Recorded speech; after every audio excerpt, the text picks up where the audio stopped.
그러므로 내가 택함 받은 자들을 위하여 모든 것을 참음은 그들도 그리스도 예수 안에 있는 구원을 영원한 영광과 함께 받게 하려 함이라.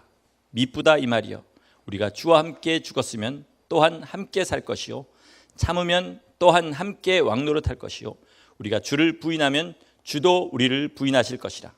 우리는 미쁨이 없을지라도 주는 항상 미쁘시니 자기를 부인할 수 없으시리라.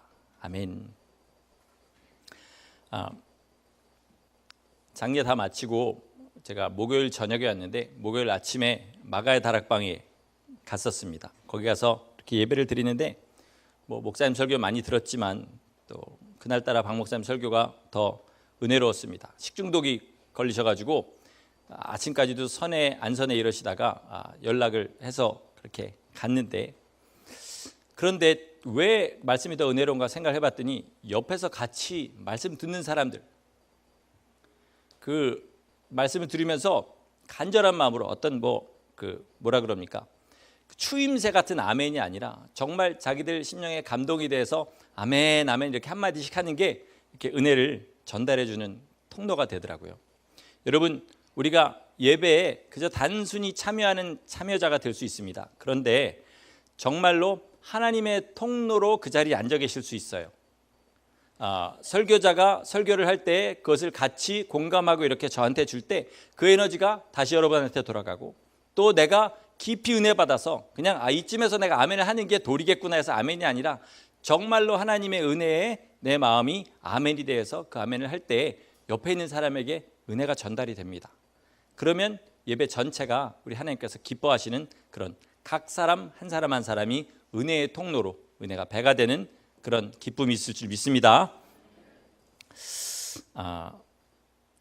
이 교회에서 하나님, 예수님, 성령님, 주님, 십자가, 이것만큼 진짜 많이 쓰이는 단어가 있는데 그게 뭐냐면 은혜라는 단어입니다.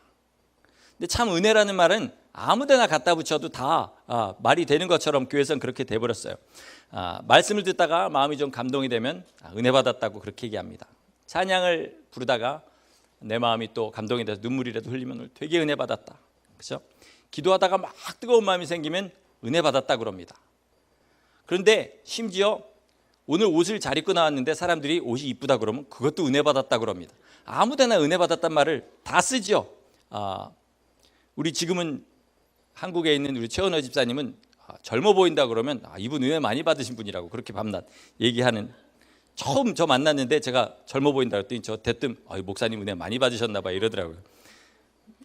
은혜도 안 받고 제가 목사 됐겠습니까? 그러고 싶었어요 그때는. 자, 그런데 성경에서 말하는 은혜는 무엇인가? 우리 이걸 깊이 좀 생각을 해봐야 됩니다.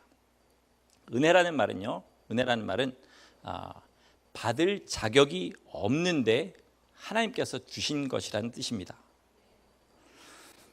전혀 우리가 받을 이유가 없습니다. 그럼 받을 만한 짓을, 짓이라고 그래서 받을 만한 짓을 한 적이 없어요. 그러나 하나님께서 우리에게 그저 주신 것, 이것이 은혜입니다. 그래서 다른 말로 하나님의 선물이다 이렇게 얘기하죠. 여러분, 우리 살아서 숨 쉰다는 것 자체가 하나님의 은혜입니다. 우리는 아예 존재 자체가 없던 그런 존재들이었죠. 그런데 하나님께서 우리를 지으시고 우리를 있게 하셨습니다. 하나님 앞에 가장 악한 사람 중에 하나가 뭐냐면 하나님 앞에 왜 날 지으셨습니까? 이렇게 따지는 사람입니다. 절대로 이런 일이 있어서는 안 됩니다.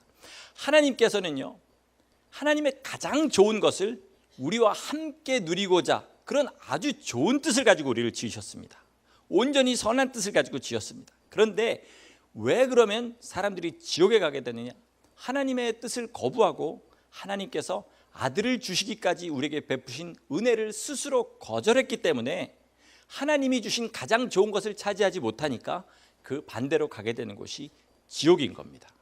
그러므로 지옥은 하나님의 보복의 수단이 아니고요, 하나님 보복의 수단이 아니고 하나님께서 주시는 가장 좋은 것을 거절했기 때문에 그것을 가지지 못한 자들이 정말 불타는 심정으로, 불타는 고통으로 있게 되는 것이 지옥인 겁니다. 여기에 관한 것은 여러분 오랫동안 묵상하고 또 묵상하셔야 됩니다. 요한 1서에 보면요, 요한 사도가 성도들에게 이렇게 부릅니다. 자녀들아, 청년들아, 아비들아 이렇게 하면서 그들에게 각자 이렇게 부르는데, 아비들의 믿음은 무엇라고 얘기하냐면 너희가 태초부터 계신 이를 알미라 이렇게 얘기합니다. 태초라는 말 자체가요, 영원이란 뜻입니다. 비기닝이란 뜻이 아니고 영원이란 뜻이에요. 그러니까 하나님에 대해서 묵상하고 영원한 하나님에 대해서 묵상해서 그 하나님을 알아가는 자들이 아비인 겁니다. 하나님이 무한하시다는 사실을 안다는 것은요, 다른 말로 뭐냐면 우리는 하나님에 대해서 아무것도 모른다는 사실을 또 아는 겁니다. 그렇기 때문에 겸손할 수밖에 없고 죽을 때까지 하나님에 대하여 묵상할 수밖에 없게 되는 거죠. 자, 그러면 이게 오늘의 주제는 아니기 때문에 이제 우리가 실제적으로 알 수 있는 은혜에 대해서 좀 말씀을 드려보겠습니다. 제가 방금 은혜가 뭐라 그랬죠? 우린 받을 자격이 없는데 하나님이 거저 주신 것이라고 그랬습니다. 아주 천박한 언어로 표현한다면 공짜 이렇게 얘기하면 되겠습니다. 그런데 우리의 입장에서 보면 이게 거저 주시는 거지만 하나님의 입장에서는 절대로 거저 주신 게 아닙니다. 하나님이 이걸 우리한테 주시려고 뭘 행했는지 아시죠? 아들, 우리가 보통 아들이라고 그러지만 삼위일체 중에 한 분이 오셨기 때문에 하나님께서 육신을 입고 이 땅에 오셨습니다. 그리고 친히 그 모든 고난을 다 당하시고 자기가 지은 시간과 공간 가운데 스스로 갇히시고 사람들과 같이 33년을 사시다가 마지막은 가장 비참하게 가장 더러운 죄의 잔을 다 마시시고 십자가의 그 고난 당하시고 그렇게 돌아가셨습니다. 거기서 끝났느냐? 성령님이 우리 가운데 들어오셔서 로마서에 보면 뭐 한다고 그랬습니까? 성령님께서 뭐 하신다고요? 우리를 위하여 말할 수 없는 탄식으로 간구하신다고 그랬습니다. 성령님도 우리 가운데 편하게 오셔서 편하게 다스리시는 것이 아니라 우리를 위하여 말할 수 없이 탄식하신다. 제가 이번 주간 내내 조금만 시간 있으면 탄식 소리가 나옵니다. 어머니 돌아가신 생각, 어머니 생각이 나니까 마음이 그냥 이 칼로 점 있는 것 같이 그렇게 하면서 그냥 저절로 어이구 소리가 계속 나오고 와이프 안 보는 데서 울기도 하고 계속 그러면서 일주일을 보냈는데 성령님께서 그런 탄식으로 우리 가운데 함께 하신다는 겁니다. 저야 그저 육신에 잠깐 헤어진 아픔이지만 성령님께서는 혹시라도 이 내 피로 구원한 자녀가 지옥에 갈까 봐 이렇게 살면 안 되는데 하시면서 탄식하시는 겁니다. 그러니까 하나님 입장에서는 은혜를 절대 우리한테 거저 주신 게 아닙니다. 거저라고 하는 것은 가치가 없기 때문이 아니라 우리로서는 도저히 갚을 수 있는 길이 없는 것, 그렇기 때문에 하나님께서 그 생명을 주셔서 우리를 사셨다. 그래서 은혜라고 하는 겁니다. 그런 의미에서 우리가 정말로 착각하는 것이 한 가지 있습니다. 그것은 뭐냐면 우리가 하는 일들이 우리를 천국에 가게 만든다고 생각하는 겁니다. 천만의 말씀입니다. 정말로 천만의 말씀입니다. 우리가 어떤 의로운 일을 한다 할지라도요, 그것을 의지해서 내가 주님 앞에 이런 걸 했으니까 주께서 나를 천국에 받아주시겠지라고 생각하면 그 순간에 그 사람은 나머지 모든 삶도 다 무결한 삶을 살아야 될 정도로 그렇게 완전 무결한 삶을 살아야 될 의무를 가지게 되는 겁니다. 내가 설사 성도를 위해서, 제가 목회자인데 성도를 위해서 콩팥 하나를 띄워줬습니다. 그러면 굉장한 목사 아닙니까? 그죠? 그런 분들이 별로 많지는 않으니까. 저쪽에서는 흔하지만 하여튼 요즘 세상에 별로 흔하지 않으니까. 그렇다 할지라도 주님, 제가 성도들에게 콩팥을 줬는데요, 저 천국에 갈 수 있겠죠? 라고 생각하면 주님께서 천만의 말씀이다 이렇게 얘기하시죠. 왜요? 그럼 내가 너한테 한 건 뭐니? 라고 얘기하시는 거죠. 그러면 도대체 그리스도의 공로는 뭐고 우리의 행위는 뭡니까? 그럴 리는 절대 없지만 만약에 주님의 공로와 우리의 행위가 적절하게 섞여야 된다면 몇 대 몇 정도에, 커피 한 숟갈에 설탕 2숟갈 이런 식으로 우리가 그걸 잘 섞어야 됩니까? 그렇지 않다는 거죠. 저는 심판자가 아닙니다. 그래서 저희 어머니가 지금 천국에 계시다라고 제가 판결문을 쓸 수는 없습니다. 그러나 하나님께서 마지막에 저희 어머니에게 베풀어 주신 은혜를 생각하면 우리 어머니께서 지금 하나님 곁에 계시다고 저는 그렇게 믿습니다. 제가 우리 어머니 인생을 어머니 다음으로 잘 알 거 아닙니까? 물론 제 동생이 더 가까이 오래 있었으니까 잘 알겠지만 저도 어머니에 대해 잘 알죠. 저희 어머니 뭐 그렇게 아주 좋은 분도 아니고 아주 나쁜 분도 아니고 그저 평범하게 사셨습니다. 여기 계신 분들 다 그래요. 아주 좋은 분도 별로 없고요, 아주 나쁜 분도 없습니다. 예. 저희 어머니를 그렇게 얘기하고 나니까 제가 죄책감에서 그렇게 얘기하는 겁니다. 예. 무엇보다 천국에 들어갈 자격은 어머니 삶에서 제가 찾아보기가 그렇게 쉽지 않습니다. 그러나 주님께서 은혜 주셨기 때문에 제가 지금 어머니께서 천국에 있다고 믿는 것은 어머니의 행위나 어머니의 삶 때문이 아니라 주께서 주신 은혜를 저희 어머니가 믿은 사실을 알기 때문에 그래서 그렇게 믿는 겁니다. 행위는 아무것도 아닙니다. 오직 은혜만 우리를 천국에 들어가게 합니다. 그러면 우리 행위 없어도 됩니까? 이게 또 문제죠. 그죠? 이런 말이 있습니다. 사람의 믿음 수준은 그 사람이 천국을 어떻게 이해하고 있느냐에 달렸다라는 그런 얘기를 목사님들이 많이 합니다. 여러분, 천국은요, 우리가 이 땅에서 지금 그렇죠. 주님 때문에 여행하고 싶은데 여행도 하지 못하고, 또 아주 즐거운 것들 즐기고 싶은데 즐기지도 못하고, 돈이 있어도 뭐 다이아 반지, 다이아 귀걸이 이런 거 하지 못하고, 그러고 그저 우리 삶을 절제하면서 그렇게 살아갑니다. 그런데 어떤 사람은 나 천국 가면 이거 다 할 거야 이렇게 얘기하시는 분이 있어요. 겨우 천국 가서 길거리에 널려있는 금반지, 귀걸이 이런 거 하고 거기서 그 병거 타고 돌아다니면서 천국 구석구석 관광하려고 천국 가십니까? 그런 게 절대 아닙니다. 이 땅에서 못 누리는 것, 그러면 하나님께서 이 땅에서 누릴 수 있는 것이 천국에서 누릴 수 있는 가치라고 인정하시는 것밖에 안 되죠. 그러나 천국은 어떤 곳이냐? 그리스도와 연합하는 곳입니다.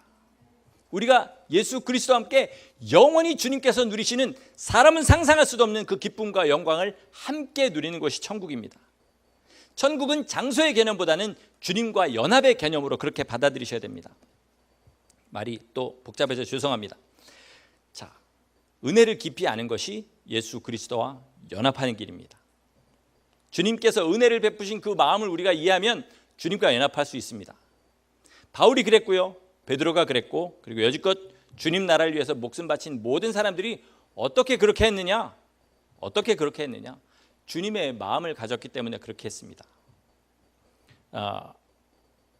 그 시차가 좀 있는지 어제 저녁에도 일찍 못 자고, 또 오늘 아침에도 물론 새벽에 나와서 기도하지만 그러면서 이제 있는데, 오랜만에 이제 어떤 목사님 간증을 이렇게 봤습니다. 그런데 사람이 어떻게 저렇게 살까 하는 생각이 들어요. 사람이 어떻게 저렇게 살까?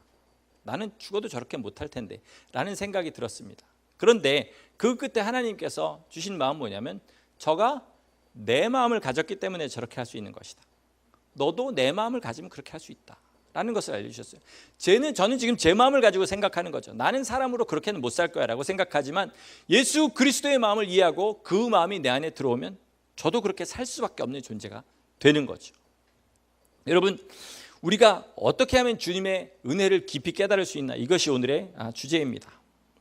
첫째는요, 주님의 생애와 말씀을 성령님의 조명을 받아서 깊이 묵상해야 됩니다.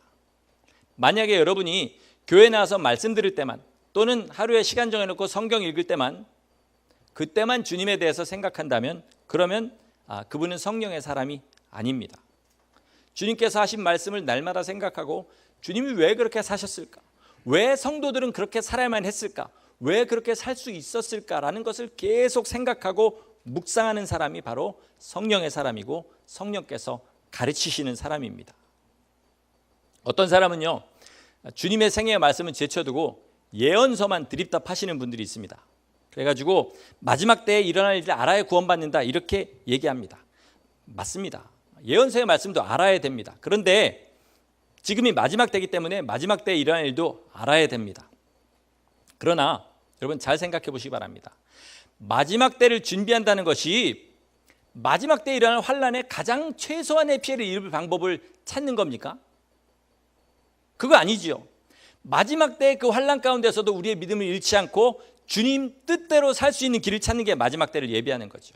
그러면 마지막 때에 일어날 일들을 아는 것은 분명한 경계가 되지만, 그러나 실제로 그 마지막 때의 환난을 이기게 하는 건 뭡니까? 예수 그리스도를 아는 것이고 믿는 것이고 살아가는 겁니다. 그거 외에 우리가 마지막 때에 일어날 모든 스케줄을 다 알아갖고, 이때는 여기서 일어나는 일이니까 절로 피해야지, 저기 가갖고 농사를 짓고 살다가 기술이 더 발달하면 어디로 피해, 이런 거 아무리 해봐야 마지막은 뭐냐? 너는 내 주는 환난 다 피하고 요리조리 피해 다니다가 어떻게 참 잘도 살았다. 근데 천국에 못 와. 이렇게 될 수 있습니다. 그러므로 그저 성경의 전체 분량 가운데 예언서가 차지하는 만큼만 우리 신앙이 되면 되는 겁니다. 그렇지 않고 모든 것을 다, 물론 그 최봉영 목사님이 말한 게 요한계시록을 알아야 된다라는 그것은 또 이것과는 다른 의미입니다. 제가 처음에 말씀드린 대로 마지막 때에 일어날 일들을 지금 알아야 될 때이기 때문에 계시록이 중요하다. 분명히 사실입니다. 그러나 뭐 다니엘서부터 시작해서 모든 거 다 이렇게 해가지고 붉은만 시대가 어떻고 청황색만 시대가 어떻고 이렇게 하는 것보다는 오늘도 주님의 은혜에 깊이 들어가서 나 은혜 아니면 못 삽니다. 나 주님 아니면 살 수 없습니다. 이 고백이 내 안에서 정말 눈물이 폭포처럼 흐르면서 쏟아져 나온 사람은 절대로 마지막 때에 일어날 일 몰라도 이깁니다. 그러므로 여러분 은혜만 묵상하시기 바랍니다. 우리 그리스도 예수께서 왜 오셨고 무엇을 하셨고 지금 우리에게 무엇을 하고 계신지를 깊이 묵상하시면, 그러면 그런 사람이 예언서의 말씀까지 알면은 큰 유익이 될 수 있습니다. 둘째로요, 주님의 명령을 행해야 주님의 은혜를 알 수 있습니다. 여러분 보통 명령이라고 생각하시면 부담, 우리 그리스도인의 의무 이렇게 생각하시지 않습니까? 그런데 말씀을 깊이 묵상하다 보면요, 이게 우리가 주님과 연합하는 수단이라는 사실을 알게 됩니다. 부모의 사랑을 가장 깊이 알게 될 때가 언제냐면요, 내가 부모가 돼갖고 자식을 키워보면 자식의 입장에서 또 부모의 입장에서 부모의 사랑을 이해할 수 있습니다. 그리스도의 은혜를 가장 깊이 깨닫고 나의 완악함을 가장 깊이 깨달을 때가 언제냐면요, 내가 주님의 뜻대로 남을 사랑해서 은혜를 베풉니다. 이 사람한테 도와주기도 하고 내 모든 걸 주기도 하고 했을 때 주님이 이런 마음으로 주셨구나, 주님의 마음을 이해하죠. 그런데 그 상대방이 나한테 선하게 대접하지 않고 악하게 대합니다. 그러면 거기서 또 뭘 하면 내가 그렇게 주님 앞에 완악하구나 라는 사실을 깨닫는 거죠. 주님의 명령을 이렇게 순종하다 보면 무엇을 깨닫게 되냐면 주님의 마음을 깨닫게 됩니다. 자식이 속썩이면요, 꼭 이런 얘기 하시는 분들이 있죠. 저도 가끔 그런 얘기를 합니다. 꼭 너 같은 자식 나가지고 한번 너도 당해봐라, 이런 얘기를 하게 됩니다. 근데 제가 잘 기억해 보니까 저희 어머니는 저한테 그런 얘기를 하신 적이 없어요. 제가 그만큼 잘 살았기 때문이 아니고 그게 어머니는 굉장한 저주라고 생각하신 모양입니다. 하여간 은혜 받은 사람은요, 남이 자기에게 잘못할 때요, 내가 남한테 잘못한 걸 기억하게 되고 내가 주님께 잘못한 걸 기억하게 돼야 은혜 받은 사람입니다. 만약에 누군가 나한테 잘못했는데 그걸 마음에 묻고 내가 저 사람한테 복수해야지, 또는 뒤에 가서 그 사람을 험담하고 이렇게 된다는 얘기는 뭐냐면, 내가 주님 앞에 난 다 잘했어, 남한테 난 다 잘했어, 난 잘못한 거 없는데 넌 나한테 왜 이래 라고 하는 마음을 가지는 거죠. 은혜를 모르는 겁니다. 더구나 나는 그리스도의 사랑을 정말 주었는데 오히려 악한 것으로 돌려준다, 그러면 그건 뭐냐면 그리스도의 심장을 깨달을 수 있는 기회를 나한테 주시는 겁니다. 여러분 여기에 아멘 하시기는 어려우시겠지만, 여러분 누군가 정말로 내가 온 힘 다해서 도와줬는데 나한테 악하게 한다, 그럼 와, 주님께서 웬 은혜를 나한테 이렇게 주시나 라고 생각하셔야 되죠. 내가 주님의 그 마음을 깊이 깨달을 수 있는 기회가 됐다는 거죠. 근데 그렇지 않고 누군가 나를 욕하고 뒤에서 험담하고 또 이런 얘기를 들으면 막 눈이 허옇게 흰자위가 나오고 머리가 뒤로 제껴지고, 그리고 막 이러다가 전화기를 들었다 놨다, 그리고 자동차 키를 꽂았다 뺐다 이러시면, 그러면 난 은혜 가운데 사는 사람 아직 아니구나 이렇게 생각하시면 됩니다. 그러므로 우리 행위란 건 무엇이냐면요, 행위란 건 무엇이냐면 더 무서운 얘기가 되겠지만 우리가 은혜 받았다는 증거입니다. 내가 은혜 가운데 살고 있다는 증거입니다. 나 왜 이렇게 주님 뜻대로 살지 못할까? 내가 좀 부족해서 그래. 아니라 내가 지금 은혜 가운데 거하지 않고 있다는 증거입니다. 그리고 행위를 한다는 것은 그 행위를 따라서 주님의 마음을 더 깨닫게 되는 그런 나침반과 같은 것입니다. 여러분 순종해봐야 우리가 그리스도의 마음을 알게 되고요, 순종해봐야 내가 얼마나 가망 없는 존재였는지, 그리고 지금도 얼마나 가망 없는 존재인지 알게 됩니다. 오늘 본문은요, 은혜가 무엇인지를 깨닫는 것과 조금 거리가 있는 그런 말입니다. 그런데 지난주 금요일, 엊그제 말고 지난 금요일 날 저희 어머니가 그 임종실에 들어가셨다는 얘기를 들었죠. 그리고 집에 가서 한 11시 반쯤에 잠이 들었습니다. 그런데 갑자기 알람이 울리는 거예요. 한 1시 50분쯤에 알람이 막 울리는 겁니다. 그래서 내일 토요일이라 내가 알람 안 해놨는데 왜 알람이 울리지? 그리고 딱 보니까 한국에 있는 저희 딸애가 전화한 겁니다. 딱 보는 순간에 어머니 돌아가셨구나 그러고 울부짖으면서 받았습니다. 근데 너무 피곤하게 고나게 자고 있어서 울음도 좀 희한하게 나오더라고요. 그리고 울음이 길지 않게 그렇게 했어요. 그래서 이제 정신을 차리고 내려가서 제 동생에게 전화를 했습니다. 그랬더니 동생이 어머니 어떻게 가셨니? 평안하게 가셨다. 우리가 다 모여서 기도하고 우리 저기 사위 저희 그 매제하고 우리 조카하고 둘이서 먹을 걸 잠깐 사러 나가는 사이에 돌아가실 수도 있었는데 다 돌아오고 5분 후에 다들 돌아서 기도하고 그런 사이에 웃으면서 가셨다는 그런 얘기를 들어요. 그러니까 제가 잘 아시지만 지난 몇 주 동안 굉장히 마음이 괴롭지 않습니까? 혹시 어머니가 저렇게 하시다가 그걸 놓치시면 어떡하나, 하나님 안 받으시면 어떡하나, 막 이런 생각에 날마다 여러분의 기대 부탁하고 그렇게 했는데 그렇게 가셨다는 얘기를 들으니까 막 울음이 터져 나오더라고요. 얼마나 감사한지. 물론 슬프기도 하지만 너무 감사해서 그렇게 울었습니다. 그러면서 그때부터 제 마음에 이렇게 울리는 그런 구절이 있었는데 오늘 본문의 13절입니다. 오늘 본문의 13절. 오늘 본문의 13절은 개역 한글에 보면은요, 항상 신실하신 이게 아니라 개역 한글에 보면 주는 일향 미쁘시니, 한 방향, 주님은 한 방향으로 절대 돌이키시거나 변하실 수 없이 오직 신실하시다는 얘기를 하는 겁니다. 주님께서 우리는 하나님을 배신하고 하나님 뜻대로 살지 못한다 할지라도 정말 우리 어머니, 제가 처음에도 말씀드렸지만 저희 어머니 삶을 제가 안다 그러지 않았습니까? 성자 같은 삶을 사시지 않았어요. 그저 그냥 평범한 교회 평범한 권사님처럼 그렇게 살다가 마지막에 은혜 받아갖고 주님을 잘 그렇게 하고 가셨습니다. 그런데 주님은 미쁘셨습니다. 신실하셨어요. 우리 어머니를 끝까지 붙드시고 그렇게 할 수 있도록 해주신 거죠. 일향 미쁘시다는 말의 그 원어적인 의미는 뭐냐면요, 하나님은 항상 신실하신 가운데 거하신다는 뜻입니다. 우리말로 이렇게 번역할 때 일향이라고 그러죠. 한 방향으로 이렇게 얘기한 겁니다. 그리고 뒤에 이렇게 덧붙이죠. 하나님께서 자기를 부인할 수 없으시다. 하나님은 당신의 본성을 절대로 부인하실 수 없습니다. 주님은 절대로 변하시지 않습니다. 전 변하실 수 없다 이렇게는 말하고 싶지 않습니다. 왜냐하면 하나님께서 변하시지 않는 것이지 변하실 수 없는 것이 아닙니다. 하나님은 변하실 이유가 없습니다. 하나님은 완전 무결하십니다. 그렇기 때문에 변하실 수 없는 것이 아니라 변하지 않으시는 겁니다. 변하실 필요가 없으신 거죠. 그러니까 하나님에게 무슨 불가능이 있는 것처럼 하나님은 거짓말 하실 수 없다. 왜 하나님이 거짓말 하실 수가 없습니까?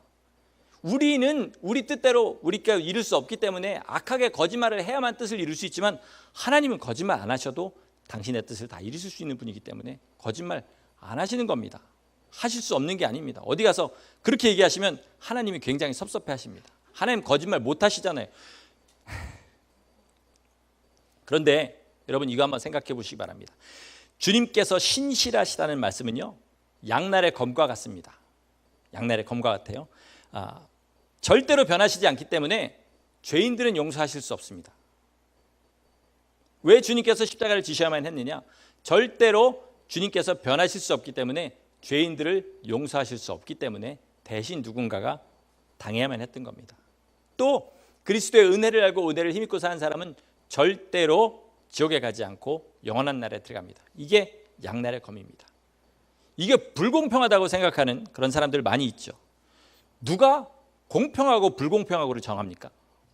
자기 마음 하나 자기 마음대로 못하는 존재가 어디다 대고 어디 감히 하나님 앞에 대고 불공평하다고 그렇게 불평합니까? 주님께서 생명을 버려가면서 우리한테 주신 은혜를 무시하고 받지 않는 존재가 어디 감히 하나님 앞에 불공평하다는 얘기를 할 수 있습니까? 로마서 9장 14절 이하에 이렇게 얘기합니다. 하나님께서 긍휼히 여길 자를 긍휼히 여기시고 불쌍히 여길 자를 불쌍히 여기신다. 여러분 우리가 긍휼히 여길 자가 되려면 어떻게 해야 되는지 주님께서 알려주신 것이 있는데 산상수훈에서 5번째 뭐라 그러시죠? 긍휼히 여기는 자는 복이 있나니 저희가 긍휼히 여김을 받을 것이며 그렇게 얘기했습니다. 이것을 주기도문에서는 주님께서 이렇게 가르쳐 주시죠. 우리가 우리에게 죄 지은 자를 사하여 준 것 같이 우리의 죄를 사하여 주옵시고. 우리가 우리를 배반한 사람을 용서하면요, 우리가 주님을 배반한 죄를 주님께서 용서하십니다. 우리가 우리에게 손해를 끼친 자를 용서하면요, 우리 주님 나라에 손해 끼친 것을 용서해 주십니다. 손양원 목사님처럼 자기의 아들들을 죽인 그 사람을 용서하면요, 하나님의 독생자 예수 그리스도를 십자가에 달려 돌아가시게 한 우리의 극악한 죄를 주님께서 용서하십니다. 다른 말로 하면요, 우리가 어떤 죄라도 용서하지 못하면 주님께서도 우리의 죄를 용서하지 않겠다, 이런 말입니다. 제가 목회자다 보니까 여기 계신 분들의 삶을 어느 정도는 알고 있지 않습니까? 어떤 분들은 참 그 사람 용서하기 힘들겠다라는 생각이 듭니다. 그런데 그렇게 용서하기 어려운 사람을 주신 것 자체가 더 큰 은혜를 주시는 겁니다. 여러분, 10년 가운데 지금 용서하지 못하는 사람 있습니까? 첫째로요, 여러분 그거 품고 있으면 지옥 가십니다. 그건 성경에 아주 못을 박으셨습니다. 너희가 남의 죄를 용서하지 않으면 하늘에 계신 천부께서도 너의 죄를 용서하지 않고 옥에 보내셔서 홀이라도 작은 동전 하나까지 다 갚을 때까지 거기서 풀어지지 않는다. 즉 거기서 나오지 못한다는 얘기죠. 그러므로 여러분 심령에 용서하지 못한 사람 용서하셔야 됩니다. 그런데 용서하면 거기서 간신히 천국에 가는 것으로 끝나는 것이 아니라 용서하게 되면 어떻게 됩니까? 그 힘든 것을 용서했기 때문에 하나님께서 그만큼 더 예수 그리스도의 심정을 우리 가운데 알게 하십니다. 다른 말로 얘기하면 그리스도와 더 가깝게 하시고 더 연합하게 하시는 겁니다. 그러니까 누군가 나를 못 살게 군다 그러면 가인이 그러지 않습니까? 아벨을 죽였을 때 내가 나가면 나를 가장 먼저 만나는 사람이 저를 죽일 겁니다. 그랬더니 주님 뭐라 그러시죠? 그렇지 않다. 가인을 죽이는 자는 7배나 더 많이 벌을 받으리라. 그리고 표를 주십니다. 내가 한 사람 한 사람을 용서하는 것이 그 표를 하나하나 모으는 것과 똑같습니다. 이러면 용서할 마음이 생기시겠죠. 2015년에요, 메르스라는 질병이 생겼었습니다. 그때 기억나시죠? 발생 당시부터 상황 종료할 때까지 감염자가 몇 명인지 아십니까? 제가 어제 찾아봤어요. 하도 그때 뉴스에 난리를 쳐가지고 엄청났나 보다 했는데 감염자가 186명이었습니다. 그리고 사망자가 38명이었습니다. 대한민국 전체 인구에 이게 도대체 얼마나 됩니까? 그런데 서울 시내가 텅텅 비었다고 하는 얘기 들으셨죠? 자, 사망할 확률이 20%만 돼도요, 사람이 밖에 나가지 않습니다. 그런데 우리 주님께서 너 남 용서하지 않으면 너 지옥 가라고 하는 얘기를 정말 믿으면요, 내 마음에 어떤 사람 미워하는 생각만 조금만 올라도 그죠? 얼마나 공포스럽겠습니까? 미워하는 마음이 좀만 올라와도 지옥의 불길이 보인다면 그러면 세상에 누가 미워할 사람이 있겠냐고요. 근데 여러분, 미워한다는 얘기를 여기서 내가 일을 가는 사람만 미워하는 것이 아니고요, 멀리서 보고 내가 피해가는 사람 미워한 사람입니다. 마음에 확 찔리시죠? 멀리서 저기서 보고 저기 싹 이렇게 피해가면 그 사람 미운 사람입니다. 불편한 사람이에요. 물론 어떤 사람은 만나면 너무 장황하게 얘기를 길게 해서 피할 수 있습니다. 그 정도는 괜찮은데요. 근데 이렇게 딱 보고 나 저 사람을 얘기하고 싶지 않아. 저 사람은 미워하진 않지만 그냥 얘기는 하기 싫어. 그게 다른 말로 미워하는 겁니다. 예, 그렇죠. 여러분, 정말 생명을 사모하고 하나님을 두려워하는 사람은요, 자기 잘못된 점을 찾아서 고치려고 합니다. 그런데 신앙생활을 자기의 아이덴티티처럼, 내 어떤 간판처럼 생각하는 사람은 자기가 잘한 거를 자랑하죠. 그래서 나한테 지적해 주는 사람 싫어하고요, 나한테 칭찬해 주는 사람 좋아합니다. 여러분 어떠십니까? 저도 가만히 보니까 지적해 주는 사람보다는 칭찬하는 사람을 좋아합니다. 아직 그렇게 생명을 사모하는 마음이 충분하지 않은가 봅니다. 여러분, 우리의 믿음이 얼마나 초라한지 직시해야 됩니다.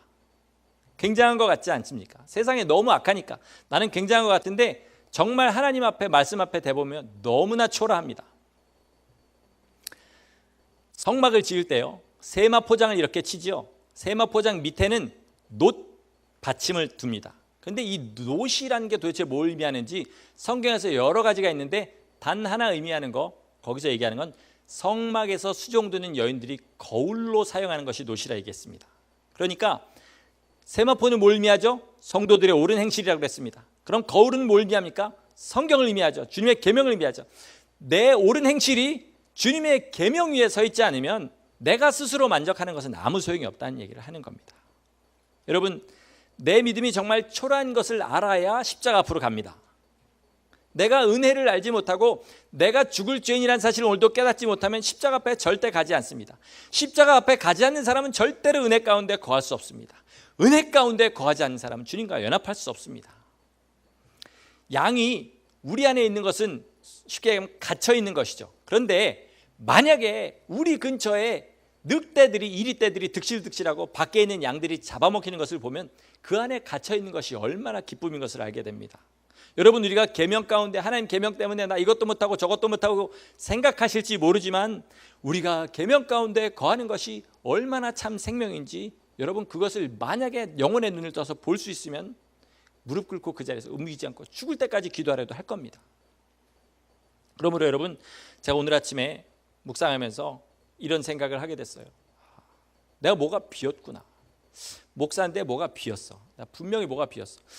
저분들은 저렇게 사는데 나는 이렇게 살지 못하는 거 보니까, 내가 사도 바울과 베드로처럼 살지 않는 거 보니까 나는 분명히 뭐가 비었구나 라는 생각을 하게 됐습니다.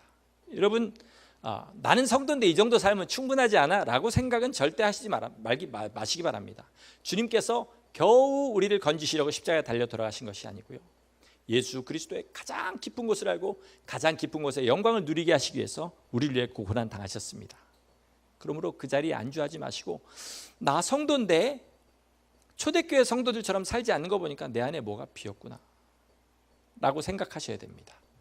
내 마음에 별로 그렇게 찔림은 없다 할지라도 그렇게 생각하셔야 됩니다. 제가 금요일 날 드린 말씀이지만 회한이라는 말이 있고 회개라는 말이 있습니다. 회자는 뉘우칠 회자예요. 두 개 다 뉘우친다는 뜻이 있습니다. 근데 한으로 끝나는 건 뭐냐면 뉘우친 것이 내 마음에 한이 돼버린 겁니다. 고칠 길이 없는 거죠. 부모님 돌아가신 다음에 후회하는 거 회한이죠. 살아계실 때 잘하는 거 회개입니다. 죽은 다음에 지옥에서 또는 정말 부끄러운 구원으로 하나님 먼 발치에서 그렇게 바라보면서 마음속에 후회하는 거 회한입니다. 이 땅에 있는 동안에 주님의 영광을 보고 내가 초라한 것을 보고 내 삶을 고치는 거 회개입니다. 여러분, 지금 회개하셔야 하나님 나라 가서 회한이 없습니다. 근데 그러려면 지금 내가 부족하다고 생각하셔야지, 그렇지 않고 내가 충분하다고 생각하면 절대로 안 된다는 거죠. 은혜를 힘입는 사람은 날마다 회개합니다. 날마다 자기 죄를 깨닫습니다. 날마다 그리스도의 피로 씻음 받습니다. 그리고 십자가의 공로 없으면 살 수 없는 사람 됩니다. 그리고 결국에는 십자가를 지는 사람이 됩니다. 말씀 마치겠습니다. 은혜란 것은요, 우리가 죄에서 건진받은 것도 은혜지만 우리가 그리스도와 연합하고 그리스도를 닮을 수 있는 기회가 아직도 우리에게 주어져 있다는 것, 이것이 은혜입니다. 살 때도 그리스도처럼 살고 죽을 때도 그리스도처럼 죽어야 부활도 그리스도처럼 하게 됩니다. 이것이 은혜이죠. 그렇게 그리스도의 형상을 입어서 영원히 그리스도와 연합하는 삶을 살게 되는 것, 그 기회가 우리한테 있는 것이 은혜입니다. 그러므로 정말로 은혜를 의지하는 사람은 계명을 쫓아 삽니다. 남을 판단하지 않습니다. 남을 미워하지 않습니다. 그리고 오직 그 입으로 예수 그리스도의 은혜만을 말합니다. 은혜 외에는 아무것도 의지하지 않습니다. 그리고 자신은 성자 같은 삶을 살지만 자기가 성자 같은 삶을 산다는 사실을 의식하지 못합니다. 오직 주님의 은혜만 찬양합니다. 거룩한 삶이 은혜를 받는 조건이 아닙니다. 은혜를 받고 은혜를 의지한 결과가 거룩한 삶입니다. 그리고 그 거룩한 삶은 우리를 더 깊은 은혜 가운데로 인도합니다. 오직 은혜만을 의지하고 예수 그리스도의 표대를 향하여 전진하시기를 간절히 축원합니다.